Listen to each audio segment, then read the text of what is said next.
tayo'y makasalanan pa, tinatalikuran natin siya, lumalakad tayo sa personal desire natin, selfish desire natin, minamahal na tayo ng Panginoon. At ngayon pa kaya, tayo'y mga anak na ng Diyos. Maglingkod ka kay God base sa gusto niya.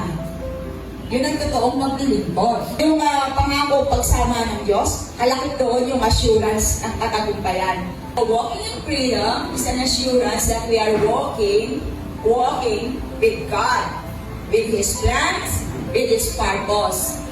At kapag nalalakaran natin yung mabuting plano ng Diyos at yung layunin niya sa kanyang buhay, nangangatwiran yan that we are walking in victory. Kasi katagumpayan ang magawa ang kanyang kalooban sa ating mga buhay. Hindi po siya madali, pero hindi po tayo mamamali. Remember the cause of your freedom. Ang nagbigay nito ay ang ating Panginoong Yesus. Kalakip ng kanyang pagbibigay sa atin ng kanyang buhay, yung kanyang pagmamahal. At sa isang nagmamahal, hindi tayo bibiguin ng pagmamahal na ito.